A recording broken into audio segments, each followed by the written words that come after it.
चलिए स्टार्ट करते हैं प्रोडक्ट ऑफ वेक्टर्स, ठीक है ना।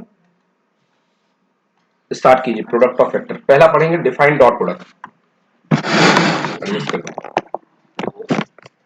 Define dot product. Product of two vectors. Define dot product of two vectors. Scalar or dot product. The scalar or dot product of two vectors, A vector and B vector, is defined as the product of magnitudes of A vector and B vector and cosine of angle theta between them. मतलब क्या होता है, दो vector का dot product ए और B का dot product होता है। Vector A dot B define किया जाता है, इसका आंसर स्केलर आता है। हाँ श्योर है ना। दो वेक्टर का dot product vector A dot B, गेट लगा देना बेटा, है ना। A dot B is equal to mod A mod B, दोनों का मॉडुलस और उन दोनों के बीच का एंगल, मतलब ए और बी के बीच का एंगल। लाइट जला देंगे, ए और बी के बीच का एंगल, ठीक है ना। As A, B and cos theta are all scalars, so the dot product of A vector and B vector is a scalar quantity. क्योंकि ये सबके सब स्केलर है, इसलिए आंसर क्या होगा, स्केलर क्वांटिटी। जो भी डाउट आए पूछ लीजिएगा, ओके। चलिए give the geometrical interpretation of the scalar product of the two vector. भाई आपको कह रहा है कि ज्योमेट्रिकल इंटरप्रिटेशन बताओ स्केलर प्रोडक्ट। ज्योमेट्रिकल इंटरप्रिटेशन मतलब ज्योमेट्रिकल मीनिंग बताओ स्केलर प्रोडक्ट का। तो देखो यहीं से मैं बता देता हूं भाई। जैसे ये vector A B cos theta है, so what you can write it a cos theta into b, या लिख सकते हो b cos theta into a, b cos theta into कितना a। भाई b cos, अगर ये a और b है तो b cos theta क्या होगा, इसका हॉरिजॉन्टल कंपोनेंट होगा, और b cos theta times a कर दिया, मतलब हॉरिजॉन्टल कंपोनेंट का a गुना, हॉरिजॉन्टल कंपोनेंट का कितने गुना, मॉड a गुना।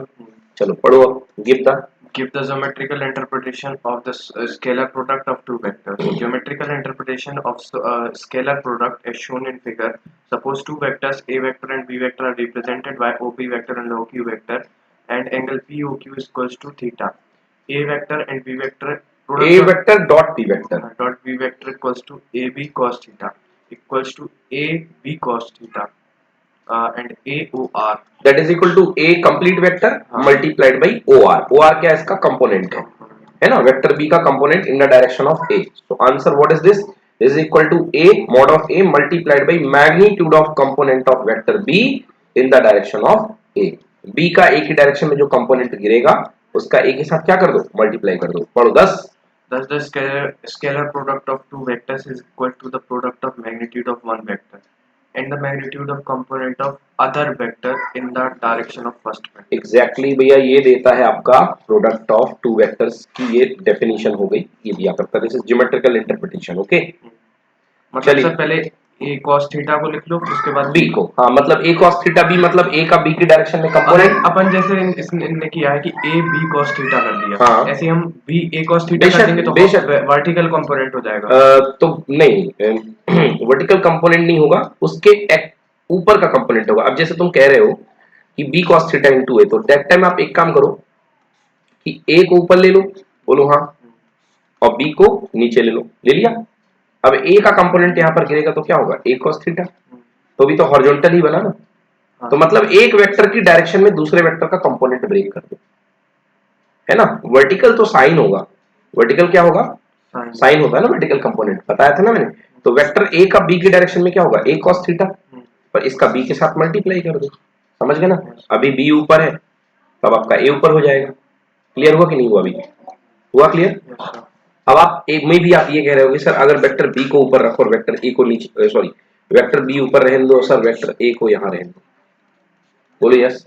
तो फिर ये थीटा एंगल में वेक्टर b की डायरेक्शन में तोड़ो कंपोनेंट, देखो ये 90 डिग्री है, तो ये जो कंपोनेंट टूटेगा b की डायरेक्शन में, ये क्या टूटेगा, a cos थीटा। नहीं आता सर। ओके फिर से बताते हैं। अभी आपके पास b है, b का कंपोनेंट आपने थीटा की डायरेक्शन में, a की डायरेक्शन में क्या तोड़ा, b cos थीटा, ठीक है ना।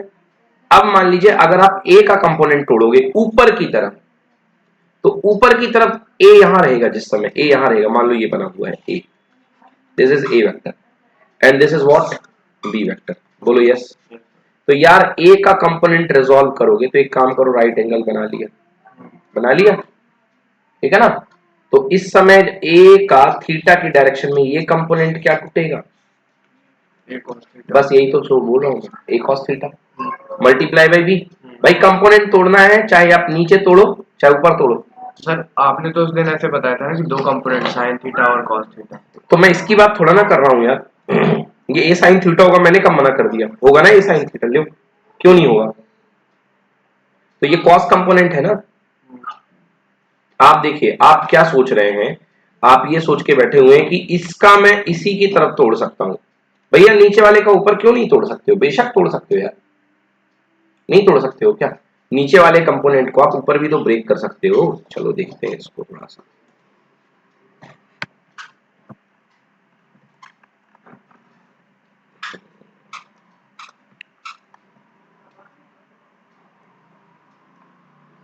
देखो आपके पास ये वेक्टर ए गया हुआ है,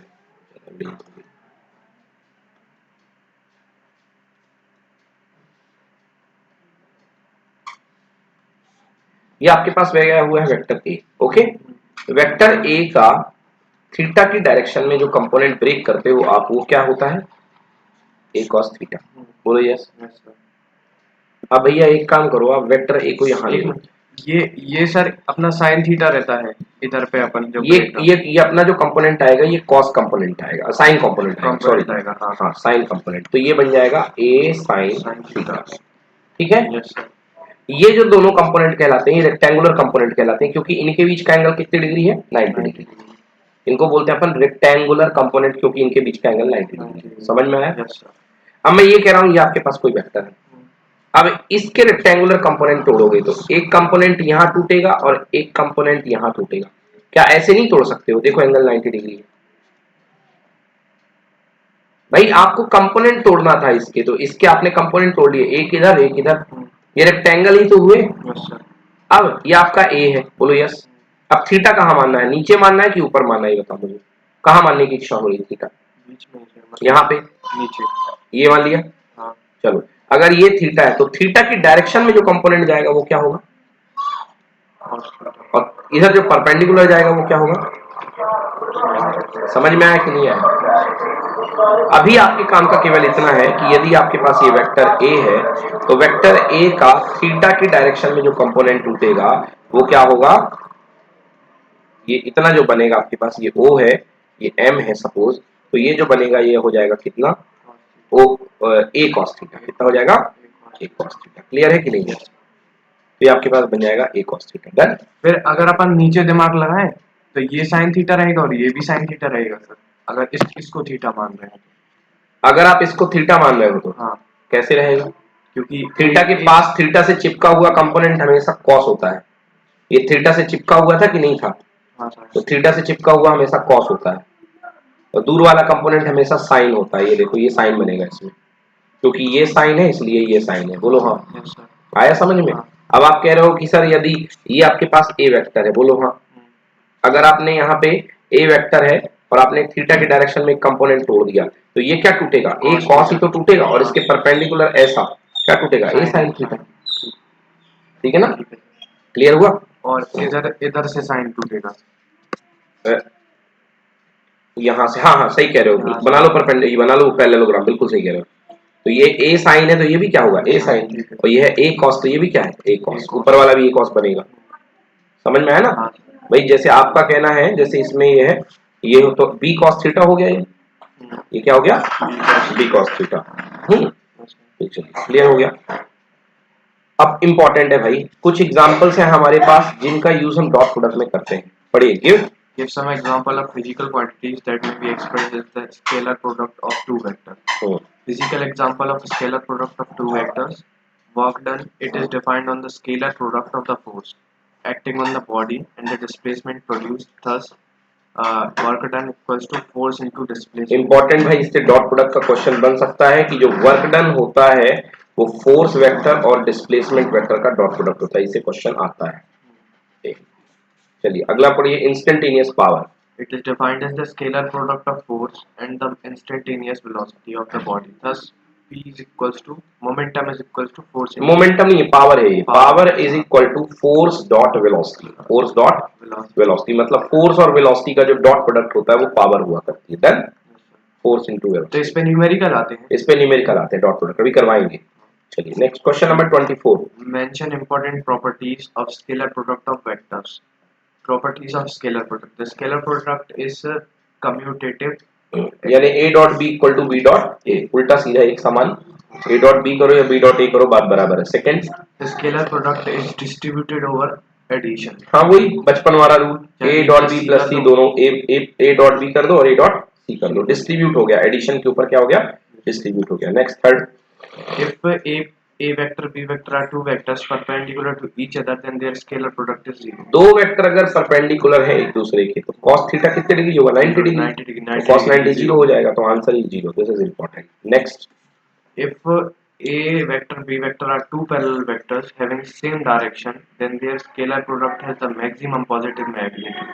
हाँ उनका जो मैग्नीट्यूड होगा मैक्सिमम होगा, that will be A B, because cos theta की मैक्सिमम वैल्यू क्या होती है 1, कब होती है 0 डिग्री पे.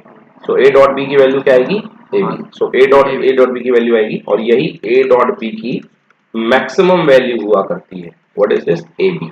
मतलब 0 डिग्री पे जब 1 होता है. हाँ 0 डिग्री पे जब cos 0 1 होता है तो ये मैक्सिमम वैल्यू आपको मिलेगी. डन. ओके.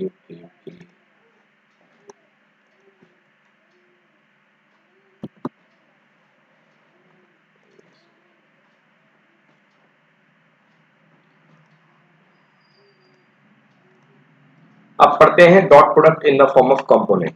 अभी फिफ्थ पॉइंट भी है बाकी. हाँ पढ़िए next.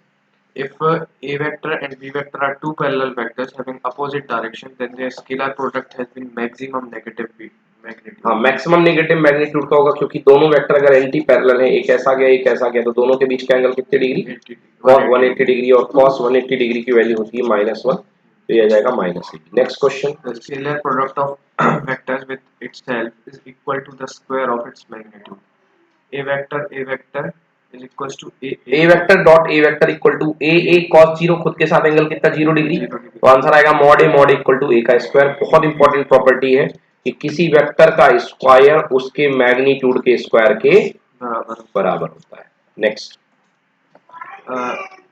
scalar product of two similar base vector is unity, and that of two different base vector is 0. अगर आपके पास दो बेस वेक्टर वही रेफरेंस वेक्टर है, तो अगर सिमिलर है तो उनका डॉट प्रोडक्ट कितना होगा 1 होगा, और अगर अलग अलग है तो डॉट प्रोडक्ट क्या होगा 0, क्योंकि बेस वेक्टर में अगर खुद के साथ खुद का करोगे तो एंगल 0 डिग्री, तो cos 0 1 हो गया, और अगर अलग अलग लोगे तो 90 डिग्री 90 होगा ना. परपेंडिकुलर होते हैं ना एक दूसरे के बेस वेक्टर परपेंडिकुलर होते हैं, तो cos 0 हो जाएगा इसलिए. Next, Scalar product of two vectors a vector and b vector is equal to the sum of product of their corresponding rectangular components. अगर आपके पास दो वेक्टर कंपोनेंट फॉर्म में है तो जो डॉट प्रोडक्ट आएगा, जैसे पहला वेक्टर मान लीजिए आपके पास vector a is equal to है ax i cap plus ay j cap plus az k cap. क्या है ये, वेक्टर a का x कंपोनेंट, वेक्टर b का y कंपोनेंट, वेक्टर a का z कंपोनेंट, और vector b is equal to bx i cap plus by j cap plus bz k cap. तो दोनों को अगर आप मल्टीप्लाई करोगे तो आंसर क्या आएगा, ax bx i कैप क्या हो गया 1, ay by j कैप क्या हो गया 1, और az bz. समझ में आया. इससे पढ़ दो scalar product of two vectors a vector and b vector is equal to the sum of product of their corresponding rectangular components. Yes. Next, The cosine of angle theta between a vector and b vector is given by cos theta equals to a vector dot b vector upon mod a mod into mod b equals to. यहाँ पे value रख दी a dot b की जो अभी निकाली ax bx, और नीचे mod a होगा mod b ये हो जाएगा. सिंपल. चलिए अब हमको शो करना है कि शो दैट स्केलर और dot product of two vector a and b is commutative. Show करना है कि a और b का जो डॉट प्रोडक्ट है वो कम्यूटेटिव है. चलिए पढ़िए. Scalar product of two vectors is commutative. We know that a vector and b vector equals to ab cos theta, where theta is the angle between a vector and b vector measured anti-clockwise as shown in figure.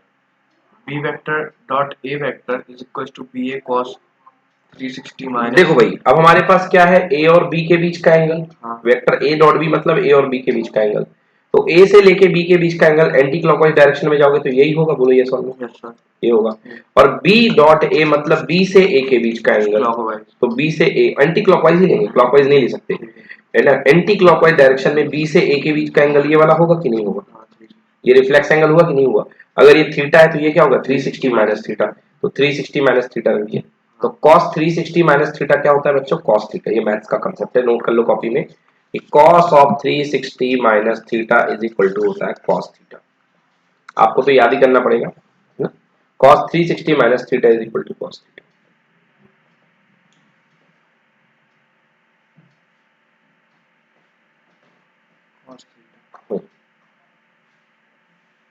पढ़िए where where 360 degree minus 360 minus theta is the angle between B vector and A vector measured anti-clockwise. From equation 1 and 2 we get A vector dot B vector equals to B vector dot A vector, hence the scalar product of two vectors is commutative. इसलिए scalar product दो vector का क्या होता है? Commutative, दोनों same आ रहे हैं। Next, Shown that the scalar product of two vectors is equal to the sum of product of their corresponding triangular components. Rectangular components, Yes, sir, rectangular यानी components. कि वही A dot B equal to show करना है अपन को। ए dot B equal to हो जाएगा A X B X plus A Y B Y plus A Z B Z, ये हमें शो करना है। पढ़ो।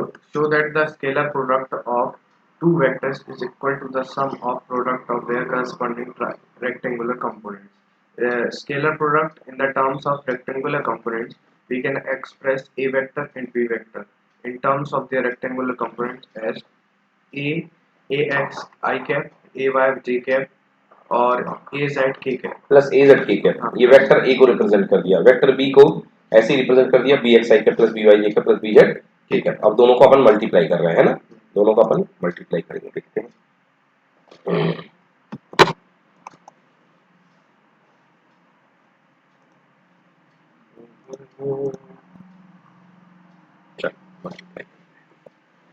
हाँ, तो दोनों को मल्टीप्लाई किया, ऐसे लिख दिया अपन ने, सिंपल तरीका मैं एक्सप्लेन कर देता हूँ। देखिए लिख दिया ऐसे।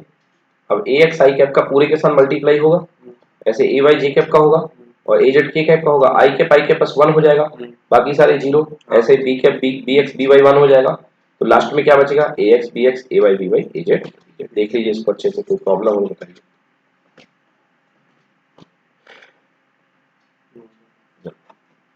ये जो AX BX हुए हैं इनको वन नहीं मान सकते ना?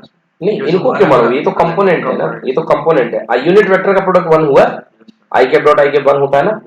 चलिए अब अगला आता है बेटा cross product of the vectors, two vectors का क्रॉस प्रोडक्ट, ठीक है ना। हाँ पढ़ो। Vector or cross product. The vector or cross product of two vectors is defined as the vector whose magnitude is equal to the product of magnitudes of two vectors and sin of the angle between them and whose direction is perpendicular to the plane of two vectors is given by right hand rule. Mathematically, if theta is the angle between vector A and B, then A into B is equals A vector into B vector equals to AB sin theta. देखिए N cap. N cap, yes, where Where n cap is a unit vector perpendicular to plane of A vector and B vector and its direction is given by right hand rule. But thus the direction A vector into B vector is same that of unit vector. Yes. तो बेटा जो ए cross B है, ए cross B का definition mod ए mod b sine theta, ये भी scalar है, ये भी स्केलर है, ये भी स्केलर है। इसमें sin थीटा कैसे आता है? वो तो याद करना पड़ेगा आपको, ये डेफिनेशन है। तो a cross b equal to mod A mod b sine theta into n cap.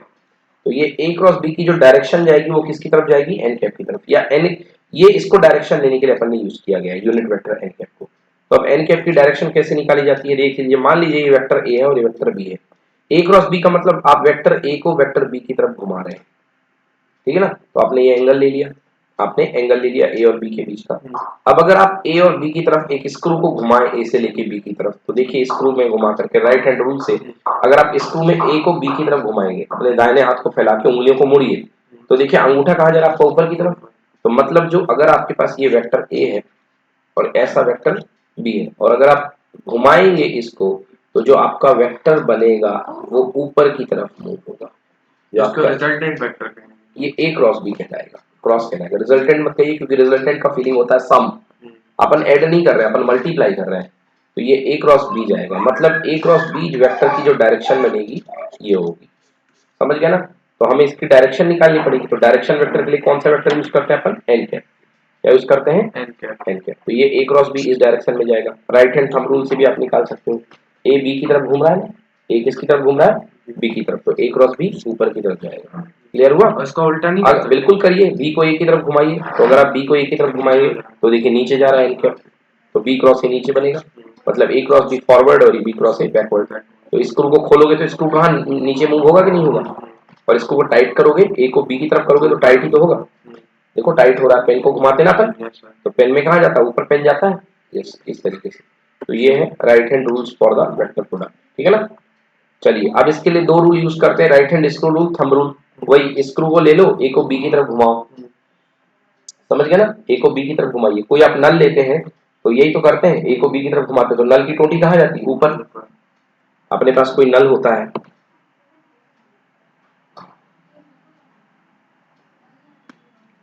ये नल है, समझ गए ना। अब इस नल को जब आप खोलते हो तो ऐसे ही खोलते हो इस तरफ से, तो नल की टोटी जो होती है वो देखो, मतलब एक आप इस तरीके से एक समझो ये कि आप क्या कर रहे हो, यहाँ वाले वेक्टर को इसकी तरफ घुमा रहे हो, तो नल की टोटी कहाँ जाती है, ये वाला वेक्टर इधर आ जाएगा, वो साइड चला हाँ यस, वो साइड चला जाएगा। तो नल की टोटी कहाँ मूव होती है, ऊपर की तरफ, होती कि नहीं होती। हाँ, ऐसे ऊपर। हाँ, अगर इसी को आप टाइट करो नल को, तो नल की टोटी कहाँ जाती है, नीचे जाती है। तब आप इस वाले वेक्टर को इधर की तरफ घुमाते हो, तब आप बी वेक्टर को ए वेक्टर की तरफ घुमाते हो। ये बी वेक्टर है, इसे आप इधर की तरफ घुमाते हो, तो जो आपका जो वेक्टर जाएगा प्रोडक्ट वेक्टर, क्रॉस प्रोडक्ट को कहा जाएगा, नीचे जाएगा। चलिए पढ़िए rules. Rules for determining the direction of A vector into B vector. Right hand screw rule. As shown in figure, if a right-handed screw is placed with its axis perpendicular to the plane of vectors A vector and B vector, as it rotated from A to B vector through the smaller angle than the perpendicular to the then the direction in which the screw advances gives the direction of A vector into B vector. मतलब ए को B की तरफ थोड़े से angle से घुमाओ और देखो कि स्क्रू कहाँ मूव हो रहा है, वही स्क्रू के मूवमेंट जो होगा वो जाएगी ए cross B.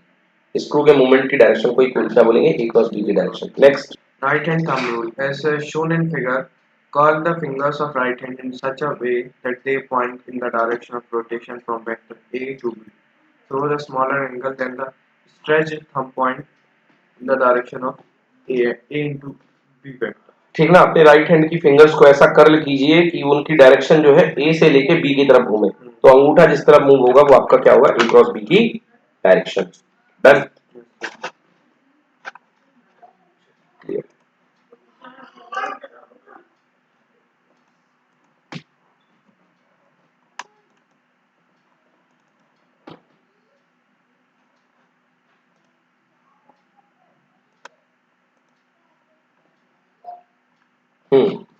Give geometrical interpretation of the vector product. अब हम ज्योमेट्रिकल इंटरप्रिटेशन पढ़ते हैं, जैसे हमने उसका पढ़ा था डॉट प्रोडक्ट का ज्योमेट्रिकल इंटरप्रिटेशन, अब पढ़ेंगे वेक्टर प्रोडक्ट का ज्योमेट्रिकल इंटरप्रिटेशन। पढ़िए। वेक्टर प्रोडक्ट और क्रॉस प्रोडक्ट में अंतर होता था, उसी को तो बोलते हैं वेक्टर प्रोडक्ट, उसी को क्रॉस प्रोडक्ट। हाँ, suppose two vector geometrical interpretation of vector product. Suppose two vectors A vector and B vector are represented by the side OP and OQ of a parallelogram OPRS as shown in figure. Let angle OPQ POQ equals to theta drawn Q and perpendicular to OP. The magnitude of vector product A vector into B vector is mod A into B equals to A sin theta OP OQ sin theta OP QN equals to area parallelogram OPQR. ठीक। सो देखिए, अगर आपके पास दो vector हैं, अपने पास suppose दो vector A and B are represented by the sides OP and OQ, तो वेक्टर ए ओपी को रिप्रेजेंट कर रहा है और ओक्यू को रिप्रेजेंट कर रहा है वेक्टर बी। ओके, तो आप एक पैरेललोग्राम बनाइए, है ना, इनको हम एक पैरेललोग्राम से रिप्रेजेंट कर सकते हैं, और ये इनके बीच का एंगल थीटा होगा। तो यदि मैंने परपेंडिकुलर डाल दिया तो ये क्या बन जाएगा मेरे पास, बी साइन थीटा। तो पढ़ा ना अपन ने, ये होगा बी कॉस थीटा और ये क्या होगा, बी साइन थीटा। तो ए इसका मैग्नीट्यूड क्या निकलेगा, ए और बी का, तो ए क्रॉस बी हम क्या पढ़ चुके हैं, मॉड ए मॉड बी साइन थीटा। तो मॉड ए है और बी है साइन थीटा, बट मैग्नीट्यूड ले लिए तो एन कैप की वैल्यू क्या होगी, 1। भाई एन कैप भी ज्यादा था, एन कैप हो गया 1, तो OP into OQ sine theta. तो ओपी तो ये अपने पास पूरा है, OP into OQ sine theta. OQ OP तो ठीक है, ओपी पूरा का पूरा है, ओक्यू साइन थीटा क्या है, ओ एन ही तो है। ओक्यू साइन थीटा क्या है, ओ एन ही तो है, नहीं है क्या, QN, हाँ Q N, sorry Q N ही तो है। ओक्यू साइन थीटा मतलब बी साइन थीटा, उसको अपन क्या बोल सकते हैं, क्यू एन। तो भैया ये क्या दे देगा अपन को, एरिया ऑफ पैरेललोग्राम ही तो देगा ये, क्योंकि मेरे को नहीं आ रहा सर। ओके फिर से बताते हैं, डोंट वरी। देखिए ये होता है कि नहीं होता, यहां तक समझ में आ गया। ए की जगह आपने रख दिया ओपी, क्योंकि वेक्टर ए जो है, ओपी वेक्टर का जो मॉड है वो ए के इक्वल है कि नहीं है? ओ क्यू वेक्टर का मॉड किसके इक्वल है? बी के इक्वल। ओ क्यू वेक्टर का mod equal to B, and Q N जो बन रहा है वो इक्वल टू कितना होगा? B sine theta.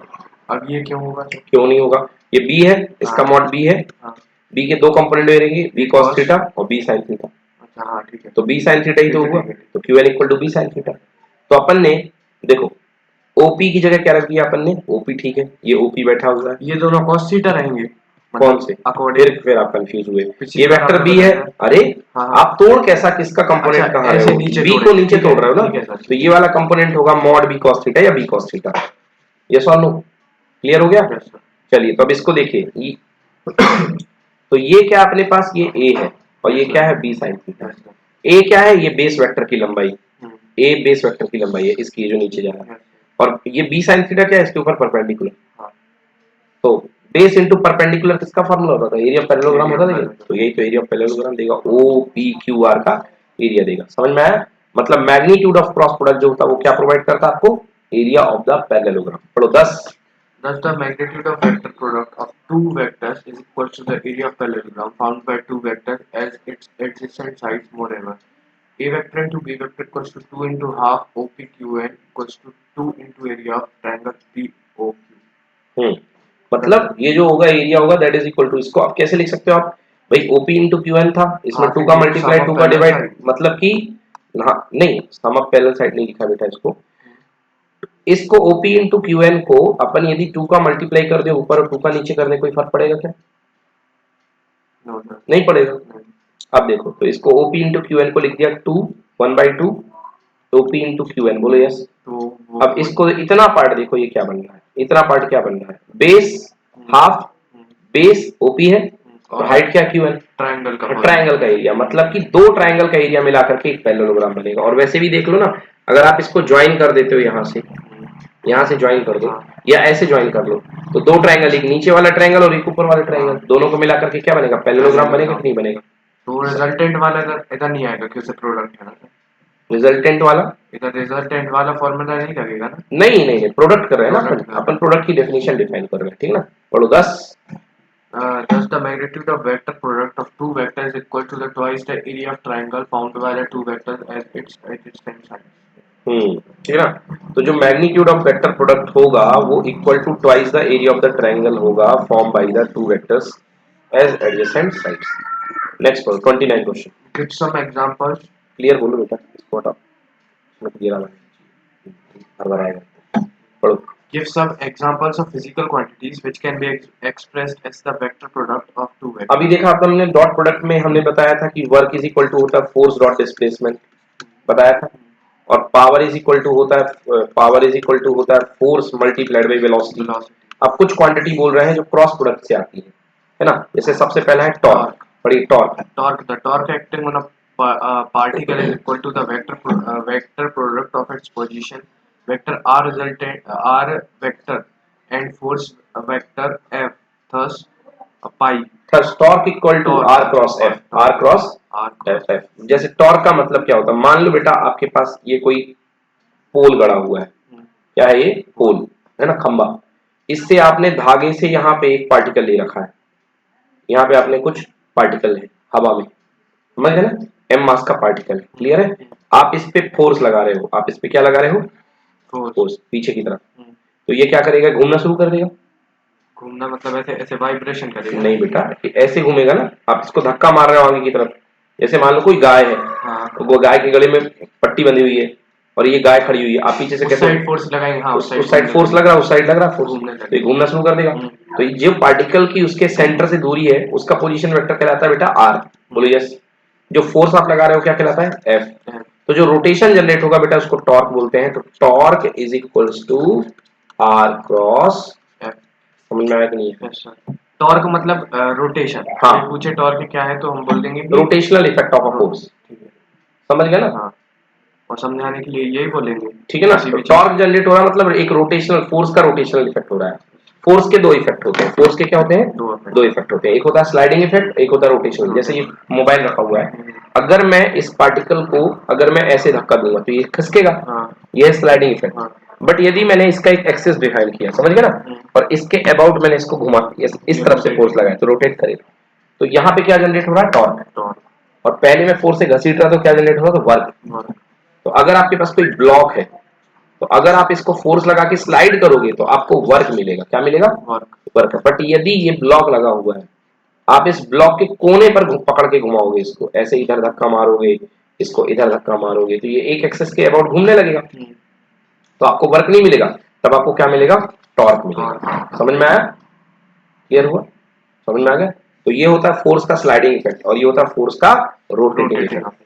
क्लियर हुआ। रोटेटिंग इफेक्ट का एग्जांपल टॉर्क लिख सकते हैं ना। रोटेटिंग इफेक्ट का एग्जांपल, रोटेटिंग इफेक्ट को ही टॉर्क कहते हैं, फोर्स के रोटेटिंग इफेक्ट को ही टॉर्क कहते हैं, ठीक है ना। एग्जांपल में क्या लिखेंगे, टॉर्क का कोई एग्जांपल क्या है, टॉर्क तो एक फिनोमिनन है ना, क्या एग्जांपल किसी भी दोगे, चीज पे अप्लाई वो होगा। किसी भी चीज पे अप्लाई होगा, तो फिनोमिनन है ना, कोई चीज, वो मतलब एक एग्जांपल नहीं कह सकते उसको।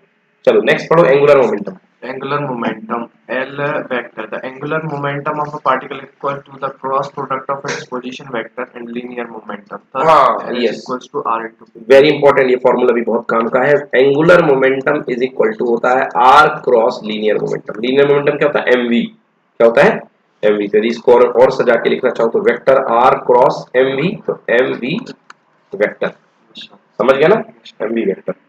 और ज्यादा देखना चाहते हो, एम बाहर आ जाएगा बेटा, तो एम बाहर आ जाएगा, ब्रैकेट में बचेगा आर क्रॉस। तो ये है एंगुलर मोमेंटम का formula, thus L equals to R cross. पढ़िए, mention. Mention some important properties of vector product. Properties of vector product. Vector product is anti-commutative. A vector into B vector equals to minus negative of B vector into A vector. Anti commutative मतलब commutative नहीं होता है, negative sign आता है, अभी देखा था। हाँ, ए क्रॉस बी कहाँ जाता है, ऊपर जाता है, और बी क्रॉस ए कहाँ जाता है, नीचे, तो डायरेक्शन में निगेटिव आ जाएगा। Next, Vector product is distributed over addition. A vector into B A plus vector cross B plus C, बिल्कुल क्लियर बोलो, A vector cross B plus C equal to A cross B plus A cross C. Next, उसके बाद vector product of two parallel और anti parallel vector is a null vector. A cross B equals to A B sine theta और 180 degree. भाई अगर parallel है या 0 anti degree parallel है तो 0 डिग्री होगा या 180 डिग्री, तो आंसर कितना आ जाएगा, जीरो वेक्टर। ये सर इसमें आपने बोला एक नेगेटिव जाएगा एक पॉजिटिव जाएगा। नहीं, मैंने कहा ए क्रॉस बी जो होगा वो बी क्रॉस ए के इक्वल नहीं होगा। हाँ, ए क्रॉस बी और बी क्रॉस ए एक दूसरे के अपोजिट होते हैं, वो स्क्रू वाला रूल भाई। हाँ स्क्रू वाले रूल से। तो a cross B B cross से सेम डायरेक्शन में नहीं होते हैं, बल्कि एक दूसरे क्या होते हैं, अपोजिट। तो मैं लिखूंगा A cross B is opposite of, जब हम टाइप कर रहे होते तो दूसरा अपवर्ड नहीं एक टाइम में मत सोचो ना ऐसा। उसने पूछा कि क्या ए क्रॉस बी और बी क्रॉस ए की डायरेक्शन सेम है, आंसर नो, दोनों की डायरेक्शन सेम नहीं है, दोनों की डायरेक्शन अलग अलग है, समझ गए ना। ए क्रॉस बी ऊपर जाएगा और बी क्रॉस ए कहाँ जाएगा, नीचे जाएगा। तो दोनों की डायरेक्शन को सेंस दिखाने के लिए कि मुझे ये बताओ, ए क्रॉस बी और बी क्रॉस ए एक दूसरे के नेगेटिव वेक्टर है कि नहीं है।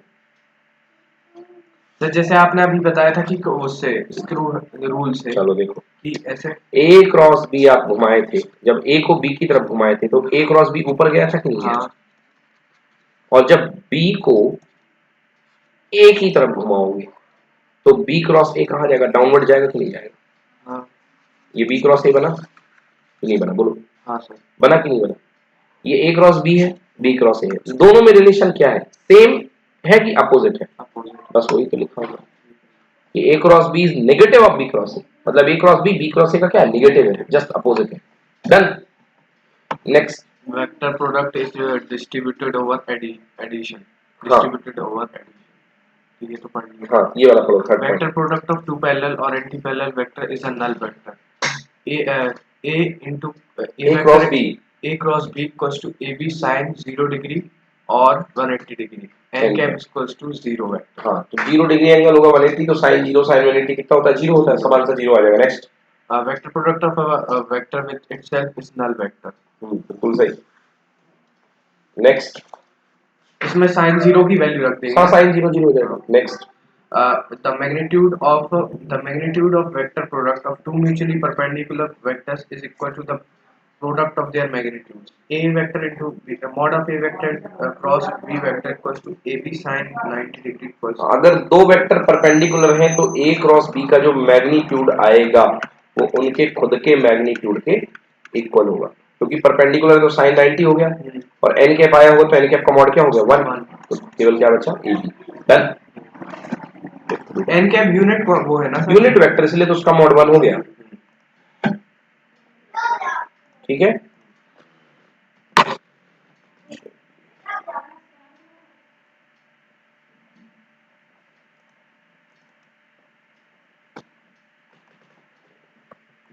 Next vector product of orthogonal unit vector. जैसे अभी हमने बेस यूनिट वेक्टर का डॉट प्रोडक्ट किया था, ऐसे ही हम इसका क्रॉस प्रोडक्ट पढ़ने वाले हैं, ये बहुत इंपॉर्टेंट है।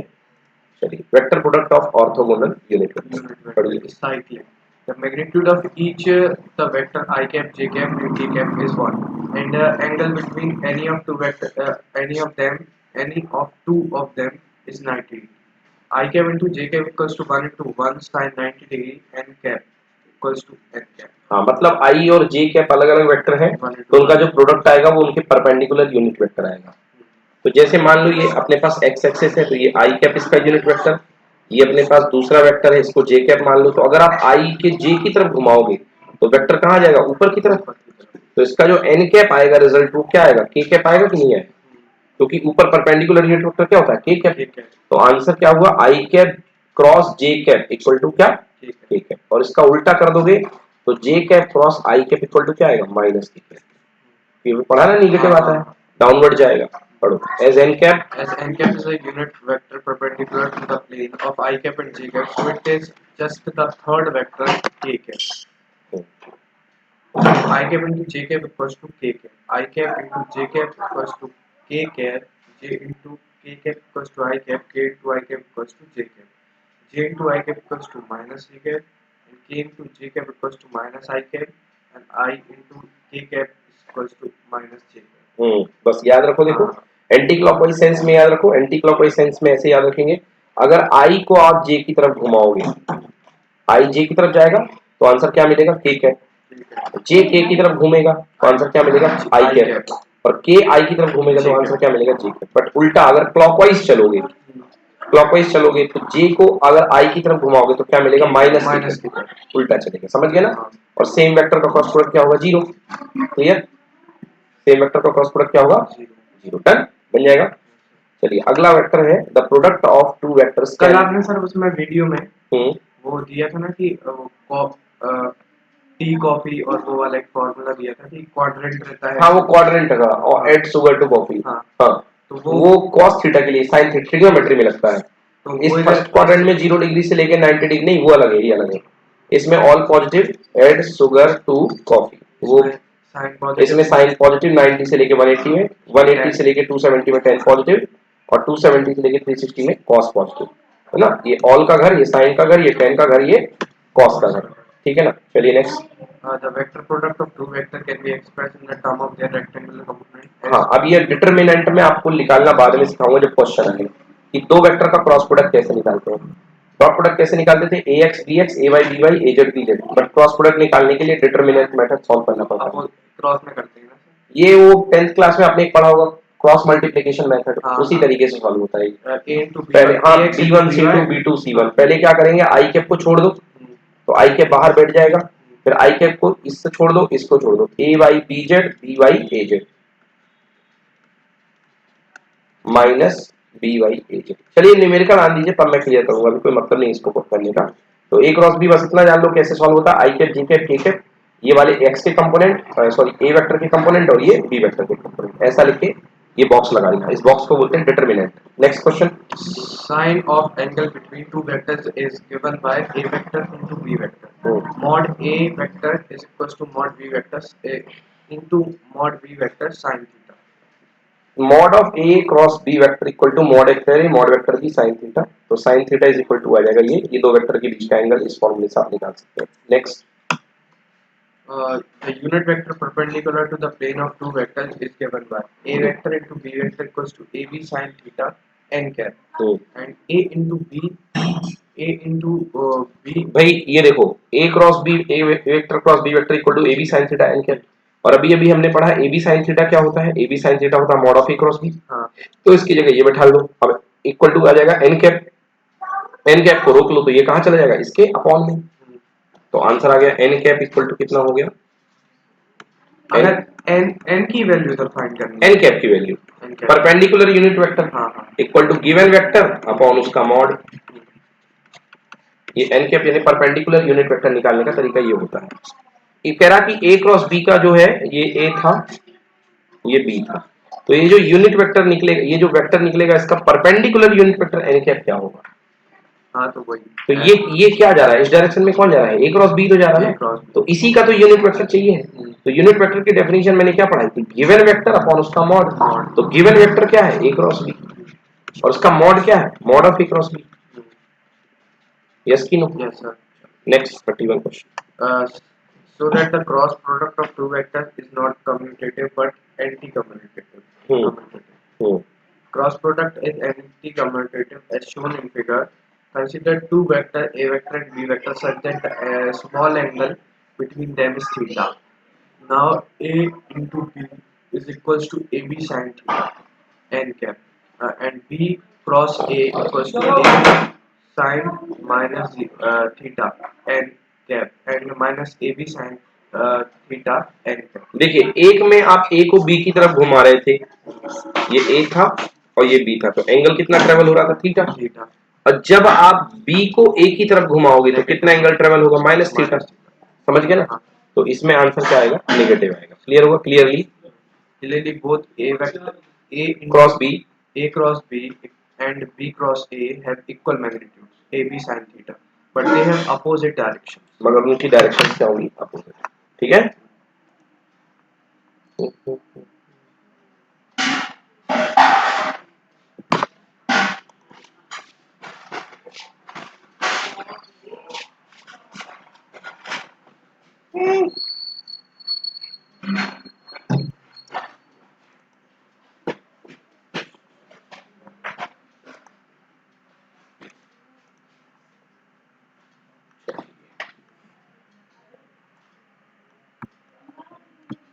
देख लेते हैं इसको। देखिए जब आप ए को बी की तरफ घुमाते हैं, ए को बी की तरफ घुमाते हैं तो ए क्रॉस बी जनरेट होता है ऊपर की तरफ, देख लीजिए फॉरवर्ड, और आप एंगल क्या लेते हैं, प्लस थीटा।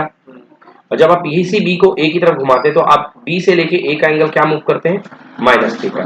समझ गए ना। और जो आपका जनरेट होगा बी क्रॉस ए वो डाउनवर्ड जाएगा, इसमें ए क्रॉस बी कहा जाता था अपवर्ड। क्लियर हो गया।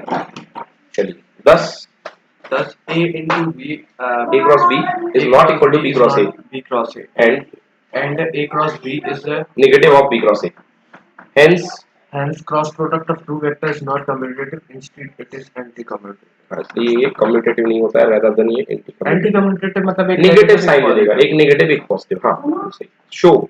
show how the vector product of two vectors can be show the vector product of the two vectors can be expressed in the term of the rectangular component as a determinant. चलिए जैसे dot में किया था वैसे cross में करेंगे product को। तो अपने पास vector product in terms of rectangular component, दो वेक्टर मान लेते हैं अपन ए और बी रेक्टेंगुलर फॉर्म में, एक ये बन गया और एक ये बन गया, दोनों का क्रॉस किया। तो सबसे पहले इसका इस पूरे के साथ करेंगे, फिर इसका इस पूरे के साथ करेंगे और इसका इस पूरे के साथ करेंगे। पिछले बार क्या हो रहा था, आई कैप 1 हो रहा था, बाकी सब 0 हो रहे थे। इस बार आई कैप 0 हो जाएगा, बाकी सब क्या हो जाएंगे, के कैप जे कैप अलग अलग हो जाएंगे। तो ए एक्स आई कैप का पूरे के साथ किया, फिर ए वाई जे कैप का पूरे के साथ किया और ए जेड के कैप का पूरे के साथ किया। चलिए देखिए ए एक्स बी एक्स बाहर आ गया, कांस्टेंट है। आई कैप क्रॉस आई कैप कितना होता है, 0, तो ये हो जाएगा 0। But I cap cross J cap क्या हो जाएगा, के कैप। क्लियर हुआ। ऐसे सबका हर एक एलिमेंट का आपको करना पड़ेगा, हर एक एलिमेंट का आपको करना पड़ेगा और यहाँ तक लेकर के आना पड़ेगा। सर आप मतलब जैसे बोलते हो कि रेक्टेंगुलर कंपोनेंट, हाँ, और रेक्टेंगुलर कंपोनेंट की हमारी 3 कंपोनेंट हम ले लेंगे, वो ए X A Y Z. X A Y, तो रेक्टेंगुलर कंपोनेंट के अकॉर्डिंग मतलब ये है और ये है, तीनों होते हैं ना, एक एक्स में गया, एक वाई में गया, एक जेड में गया, तो फिर उसको रेक्टेंगुलर कंपोनेंट। वो एक्चुअली रेक्टेंगुलर कंपोनेंट वर्ड जो जनरेट हुआ वो जनरेट हुआ 2D से, बट बाद में हम 3D पे आ गए। तो 3D में एक्चुअली उसका नाम उसमें क्यूब बनता है, पैरेललोपेड बनता है, बट नाम उसका रेक्टेंगुलर ही चल रहा है क्योंकि जनरेट उसका 2D में तो बस इतना है, 2D में 2 ही होता है, 2 कंपोनेंट है, हॉरिजॉन्टल और वर्टिकल, बट इसमें 3 आ जाते हैं। बात आप सही कह रहे हो लॉजिकली। क्लियर हो गया। ये आई कैप जे कैप और के कैप एडजस्ट कर लिया तो आई कैप आ गया ये पूरा टर्म जे कैप आ गया, ये पूरा टर्म के कैप आ गया, पूरा टर्म। मतलब करना ये पड़ता है, बट इतना बड़ा कौन करेगा, ये लेकर के आएगा। इसके लिए इसकी एक शॉर्ट ट्रिक बनाई गई है, इसको बोलते हैं डिटरमिनेंट मेथड, समझ गए ना। तो इसमें आप क्या करते हो, ऊपर I cap J cap K cap, यहाँ A X A Y A Z और यहाँ B X B Y A Z, solve हो जाएगा। डन, कोई दिक्कत। तो इसको सॉल्व करना भी हम देखेंगे कैसे करते हैं, बहुत ही सिंपली तरीके से सॉल्व हो जाता है।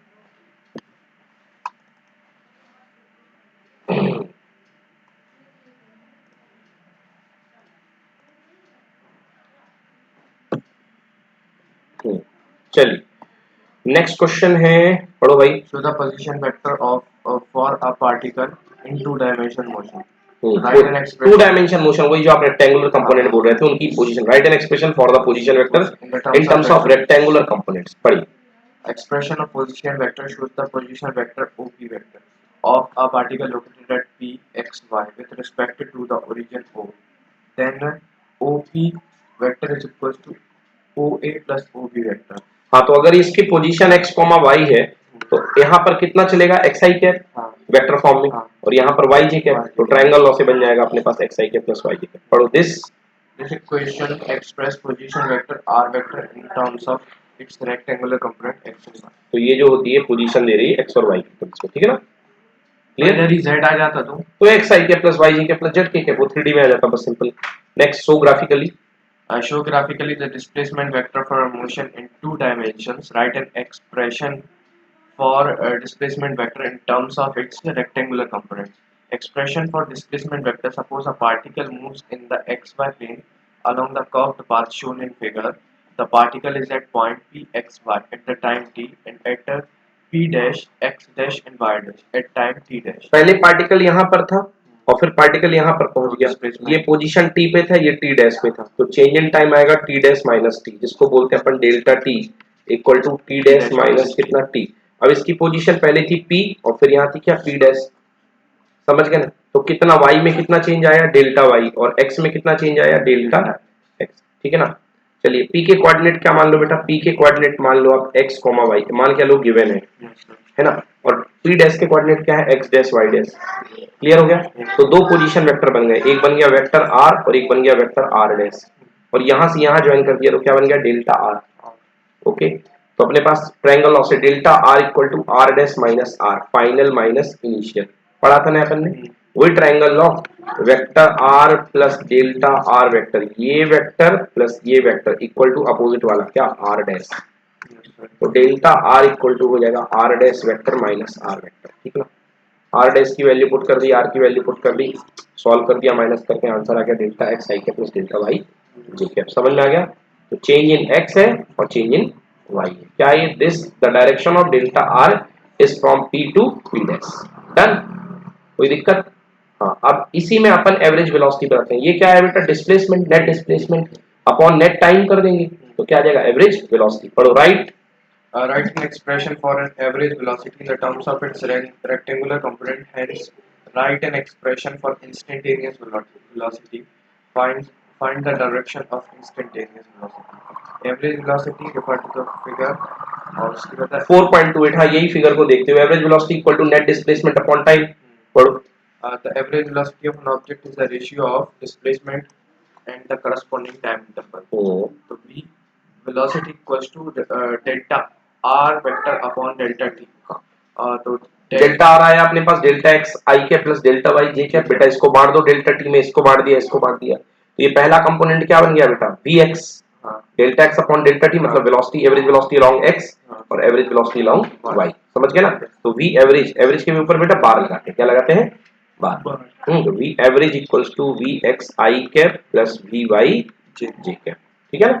The direction of average velocity is same as that of displacement vector. Exactly, क्योंकि वेलोसिटी की डायरेक्शन को कौन दे रहा है, डिस्प्लेसमेंट वेक्टर की direction. Next, instantaneous velocity. The instantaneous velocity of a particle is equal to the limiting value of its average velocity.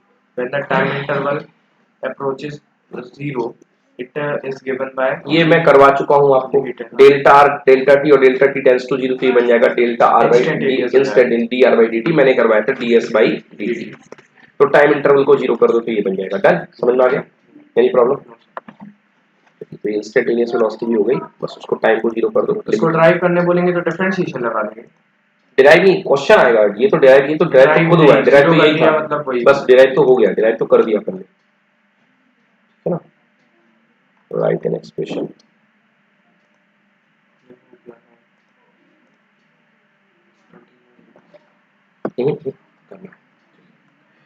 हाँ, direction of instantaneous velocity. अब instantaneous velocity की हम डायरेक्शन की बात कर रहे हैं, तो मैंने पढ़ा था टेंजेंट से दी जाती है भाई, एवरेज के लिए कॉर्ड की डायरेक्शन होती है, हाँ, और इंस्टेंटेनियस के लिए वो कॉर्ड क्या बन जाती है, टेंजेंट। Tangent. पढ़िए direction of instantaneous velocity direction of instantaneous velocity.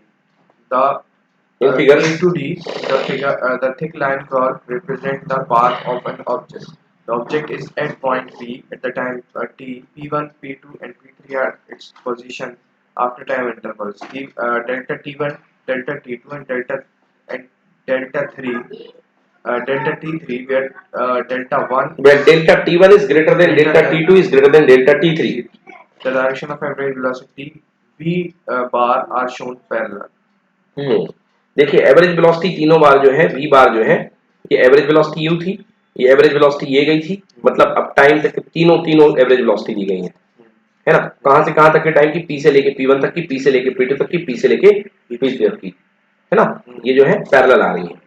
अब आप जो है टाइम को कम करते जा रहे हो, आपको p पर पहुंचना है, तो आप टाइम t पर पहुंचोगे तो ये जो बच्चों कॉर्ड बन रही थी, ये क्या बन जाएगी एक समय पे, tangent. To the corresponding displacement vector delta r1 vector, delta r2 vector, and delta r3 vector as delta t is equals to 0, delta T tending to zero, जैसे ही टाइम जीरो की तरफ मूव करता है तो डिस्प्लेसमेंट होगा, जितना कम आप टाइम कर रहे हो, देखो टाइम कम करते जा रहे हो ना, इसमें टाइम ज्यादा था, इसमें टाइम और कम है ना, इसमें कम है, हाँ, तो एक के ऊपर एक, इसमें टाइम ना के बराबर हो गया, तो as delta time tending to zero, तो डिस्प्लेसमेंट में चेंज भी किसके बराबर हो गया, लगभग जीरो के बराबर, तो वहीं तो इंस्टेंटेनियस निकलेगा जहां चेंज जीरो के बराबर हो जाएगा। एंड द डायरेक्शन पढ़ो, and the direction of velocities along the tangent to the path as shown in the figure. Hence, the direction of instantaneous velocity at any point on the path of an object is the tangent to the path. At that point, it in the direction of motion. हाँ, तो याद रखिएगा कभी भी किसी का अगर आपको पाथ दिया गया है तो उस पर अगर आपको इंस्टेंटेनियस वेलोसिटी की डायरेक्शन देखनी हो तो आप क्या खींच दो, उस पर टेंजेंट खींच दो, समझ गए ना। तो उस पर जो टेंजेंट की डायरेक्शन होगी वही उसकी टेंजेंट ऐसा नहीं हो सकता, टच एक पॉइंट पे होना चाहिए, टेंजेंट कभी काटता नहीं है, टेंजेंट मतलब 0 डिग्री एंगल, टेंजेंट कभी काटता नहीं है कर्व को, कभी भी कर्व को काटता नहीं है, मतलब जिस पॉइंट पर आपको वेलोसिटी चाहिए हो पाथ के जिस पॉइंट पर, तो पाथ के उस पॉइंट पर आप क्या खींच दो, टेंजेंट खींच दो, वो आपको मिल जाएगी वेलोसिटी की डायरेक्शन।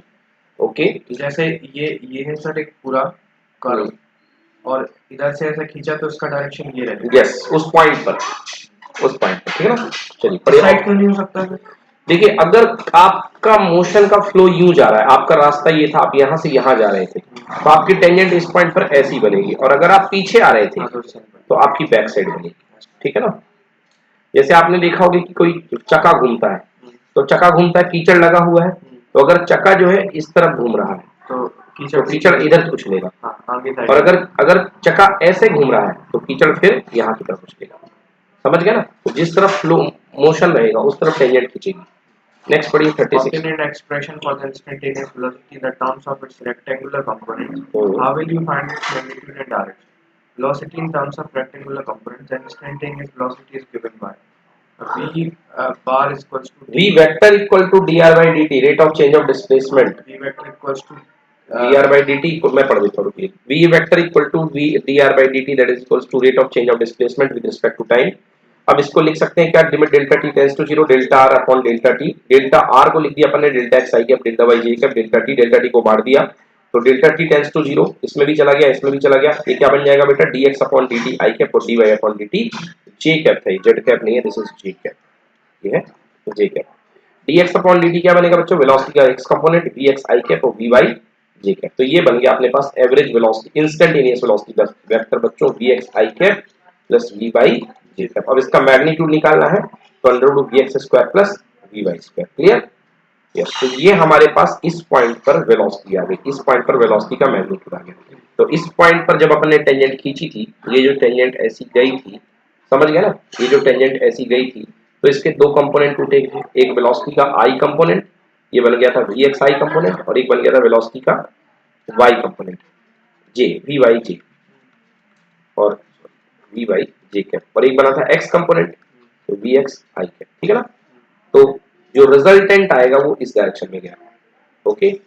तो रिजल्टेंट ये आ गया। अब हम पूछ रहे हैं कि जो रिजल्टेंट वेक्टर है उसका एंगल कितना है, तो tan theta is equal to perpendicular है वी वाई और बेस कितना है वी एक्स, तो tan theta equal to V Y upon V X या theta equal to tan inverse V Y by V X. पढ़िए figure 4.30। Figure 4.30 shows the rectangular components Vx and Vy of velocity v vector. If v vector makes angle theta with x-axis, then tan theta equals to Vy upon Vx, or theta equals to tan tan inverse inverse of Vy upon Vx. Done, tan theta अपने पास।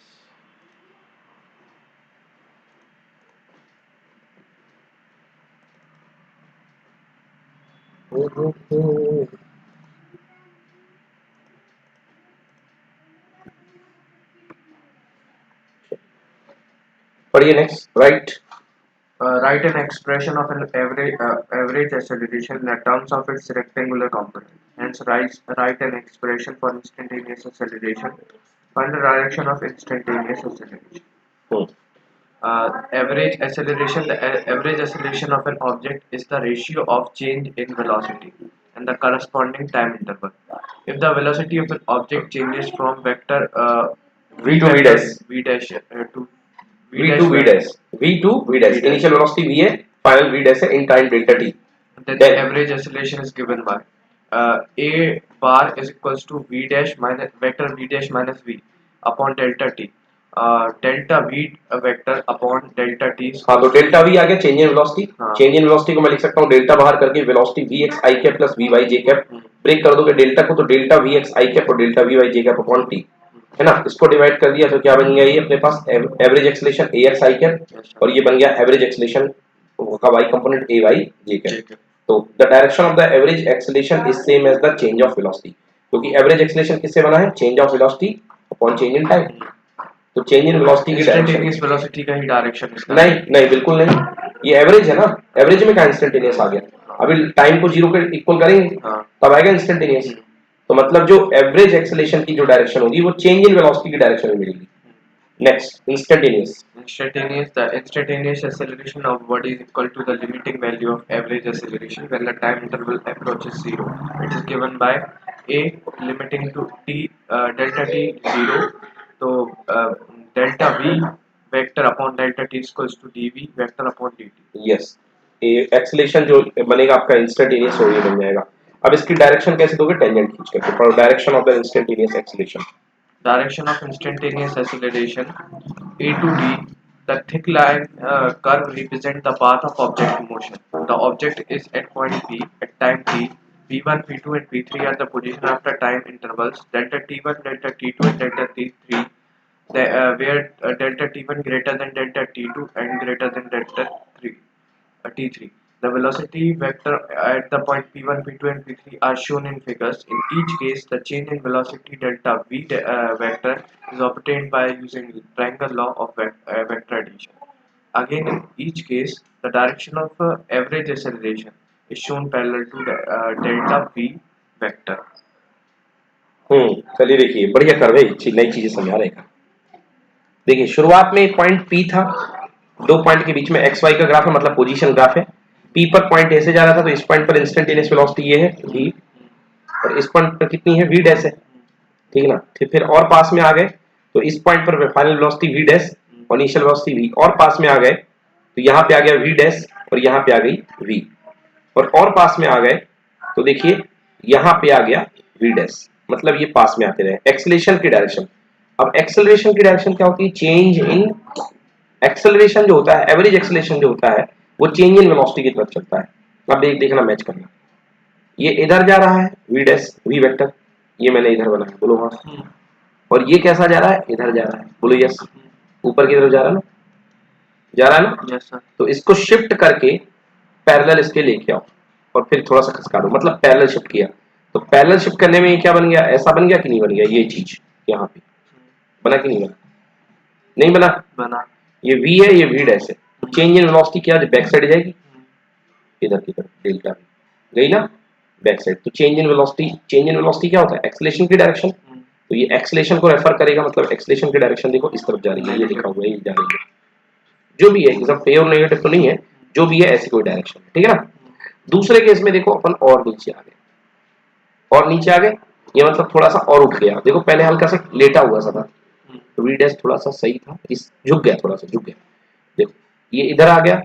अब इसको फिर से shift करो, इसके ऊपर v तो बिल्कुल सलामत है पहले जैसे ही, अपना v वेक्टर यहीं पे है, और इसके ऊपर v डैश जो है थोड़ा सा ऐसा आ गया, तो अगेन चेंज इन वेलोसिटी कितनी हो गई, इतनी हो गई, और पास में ला p3 को, और पास में आया, तो v डैश वेक्टर क्या यहाँ आ गया। चलो इसको थोड़ा सा सरका करके पैरेलल पीछे ले आओ, तो पीछे लेकर क्या होगी, तो देखो ये डेल्टा v पीछे बैक साइड गया, ठीक है ना। और इसको कम करोगे, देखो हो क्या रहा है, ये जो बीच का गैप है ये कम होता जा रहा है, डेल्टा v जो बीच का गैप है ये कम होता जाएगा, और जब ये एग्जैक्टली इसके ऊपर आ जाएगा तो एक्सेलरेशन की जो डायरेक्शन चेंज इन वेलोसिटी बनेगी, है ना, वे बिल्कुल इन दोनों को बीच का गैप जीरो कर दोगे, तो ये कैसी हो जाएगी, ऐसी हो जाएगी। तो टेंजेंट तो ये है, हाँ ये इसके परपेंडिकुलर था, परपेंडिकुलर नहीं एग्जैक्टली चेंज की डायरेक्शन में एक्सेलरेशन जाएगा, एक्सेलरेशन की जो डायरेक्शन बनेगी वो चेंज की डायरेक्शन। अच्छा वो पॉइंट अपन किसका किसका के ऊपर ले आए, मतलब देखो पहले इस पॉइंट पर डायरेक्शन ये थी, फिर ये थी, फिर ये थी, और फिर इस पॉइंट पर ये हो गई, है ना। तो ज्यादा ये बहुत ही टेडियस है थोड़ा सा, इस पे परेशान ज्यादा नहीं होना है, ये हाई लेवल का, दिस इज हॉट से, ये हॉट से थोड़ा सा इसमें प्रैक्टिस मांगेगा। चलिए, as delta T decreases, as delta t decreases from a to d, the direction of delta v vector and hence that of a vector changes. In figure d, as delta t is tending to zero, tending to zero, then the average acceleration becomes instantaneous acceleration as its direction is. हाँ तो यहाँ पे जो average acceleration है ये instantaneous acceleration में बदल गया, एवरेज एक्सेलरेशन की डायरेक्शन डेल्टा वी ये थी, फिर ये हो गई, फिर ये हो गई, और फाइनली ये हो गई।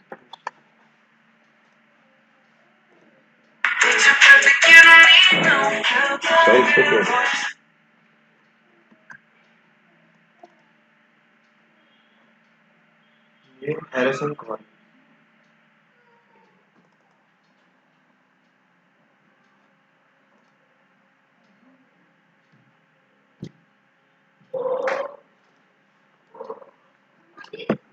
ओके चलिए नेक्स्ट, ऑब्टेन द,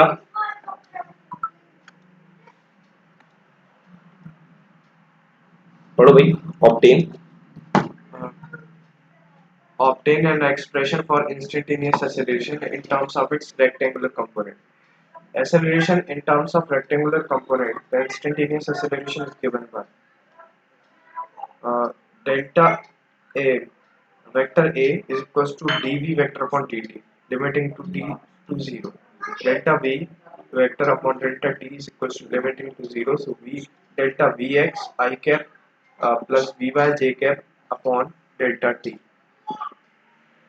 हाँ ब्रेक कर दो डेल्टा टी को, limit delta T tends to 0 delta V X upon delta T and limit delta T tends to 0 delta V Y upon delta T I cap J cap, ये क्या बन जाएगा, instantaneous D V X by D T, instantaneous, तो ये भी बन जाएगा acceleration का एक्स कंपोनेंट, एक्सेलरेशन का वाई कंपोनेंट। चलिए अब पढ़ते हैं यूनिफॉर्म वेलोसिटी, पढ़िए। Define uniform velocity.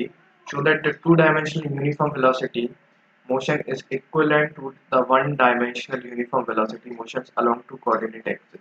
Uniform velocity. A body is said to be moving with uniform velocity if it suffers equal displacement in equal interval of time, however small. The position vector for uniform velocity. Consider an object moving with uniform velocity v vector in xy plane. Then v vector equals to r vector into t or minus r vector into 0 upon t minus 0, or r vector into t equals to r vector into 0 plus v vector into t. एक minute, अब हाँ ठीक है ठीक है ठीक है, R देखिए v vector equals to v at time t, velocity at time t equal to हो गया है यहाँ पे, velocity is equal to rt minus r0 change in displacement upon change in time, तो यहाँ पे क्या आ जाएगा, v का t के साथ मल्टीप्लाई कर दिया, हाँ. एक लाइन यहाँ पे खाली इसने, तो vector v into t that is equals to r at time t minus r at 0, ठीक है ना। क्लियर हो गया? तो यहां से RT को मैं रोक लूं तो R0 इधर चला जाएगा, तो R at time t is equals to VT plus कितना R0। आ गया? बन गया?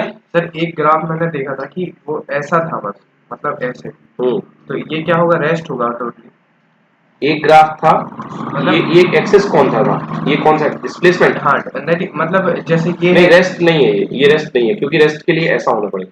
तो रेस्ट के लिए जरूरी थोड़ी ना ऐसा टाइम, तो वो इधर ही जीरो पे खड़ा है और नहीं, टाइम कभी जीरो पे खड़ा नहीं हो सकता, टाइम कभी नहीं रुकता। मतलब जीरो पे कोई भी ऑब्जेक्ट खड़ा है और टाइम रन करता जा रहा है। हाँ, तो भैया टाइम रन करेगा तो डिस्प्लेसमेंट तो कांस्टेंट बनी रहेगी ना, हाँ, तो वो ग्राफ जो आप बोल रहे हो वो इम्पॉसिबल है, वो हो ही नहीं ओरिजिन ही सकता। जीरो है। हाँ, वो कभी नहीं हो सकता। चलिए, मतलब ऐसा ग्राफ आप ऐसा बना के रख दो, ये तो एक्सेस है, अब इसमें क्या पता कर पाओगे कि कोई क्या है? नथिंग। चलिए, हाँ, In terms of rectangular components, we can write v vector equals to vx I cap plus vy j cap, where v equals to under root v square x plus v under square root y. V X square plus V Y square, R zero Divided zero point पर position equal to X zero I cap plus Y zero J cap, T time पर position X T I cap plus Y T J cap. अब इसकी value put कर दोगे तो देखिए क्या आ जाएगा अपने पास, यदि इसकी वैल्यू पुट कर दो तो आप X T I cap plus Y T J cap, यहाँ पे आपने substituting these values in equation number one, equation number one कहाँ है, यहाँ है, यहाँ पे वैल्यूज पुट कर दो। तो देखो यहाँ पे टी की टर्म की वैल्यू, यहाँ पे जीरो वाली वैल्यूज, और यहाँ पे वेलोसिटी वाली वैल्यूज, ठीक है ना? इसको एडजस्ट कर लिया तो X T I cap X zero I cap plus V X T I cap Y zero J cap plus V X T J cap. ध्यान से देखिए, इक्वेट करो तो ये वाला पार्ट जो है इक्वेट होकर इसके इक्वल आ रहा है, और ये वाला पार्ट इक्वेट होकर के इसके इक्वल आ रहा है। इक्वेट मतलब X T equal to X zero I cap plus V X T and Y T equal to Y zero I cap plus V Y T. नहीं है समझ में? क्या कहाँ से प्रॉब्लम शुरू हुई? देखो ये बस कुछ नहीं करना है, ये अपने पास मेन इक्वेशन था, R T equal to R zero plus V T. हाँ, आर टी की वैल्यू क्या निकाली अपन ने, ये निकाली, आर जीरो की वैल्यू क्या निकाली, ये निकाली, और वी टी की वैल्यू क्या निकाली, ये निकाली। निकली कि नहीं निकली? हाँ सर, बस वी की वैल्यू ये निकली। बेटा पुट कर दो वी की वैल्यू, इसकी वैल्यू, तो ये आर टी रख दिया यहाँ पे, देखो आर टी, इसकी जगह आर टी आ गया, यहाँ पे आर जीरो आ गया, और यहाँ पे v आ गया मल्टीप्लाई बाई टी, बोलो यस। अब आई कैप कॉमन ले लो तो आई कैप देखो इसमें बैठा हुआ है और किस में बैठा हुआ है, इसमें, तो क्या बनेगा X zero plus V X T, इसमें क्या बनेगा Y zero plus V Y T. मतलब एक जो कंप्लीट मोशन 2D का होता है वो दो मोशन से मिलकर के बना होता है, एक एक्स एक्सिस से एक वाई एक्सिस के मोशन से, है ना? दो अलग अलग मोशन में रिजॉल्व कर दिया अपन ने। पढ़ो the above two equations. the above two equations represent uniform motions along x-axis and y-axis respectively. The equation 2 shown that a uniform motion in two dimensions can be expressed as the sum of two uniform motions along two mutually perpendicular axes. Yes, ठीक है ना? तो मतलब हम एक total motion को अगर जो 2 डायमेंशन में हो रहा है उसे हम 1 डायमेंशन में अलग अलग रिप्रेजेंट कर सकते हैं, ठीक है ना? लास्ट करिए, define. Define uniform acceleration. Shown that in two-dimensional motion with uniform acceleration, each rectangular component of velocity is similar to that of uniformly accelerated motion along one dimension. Uniform acceleration, a body is said to be moving with uniform acceleration if its velocity vector suffers that the same changes in same interval of time, however small. Yes, तो इसको बोलते हैं अपन uniform acceleration, अगर body same time interval में same velocity का change feel करती है ना? If velocity suffer the same change in same interval of time.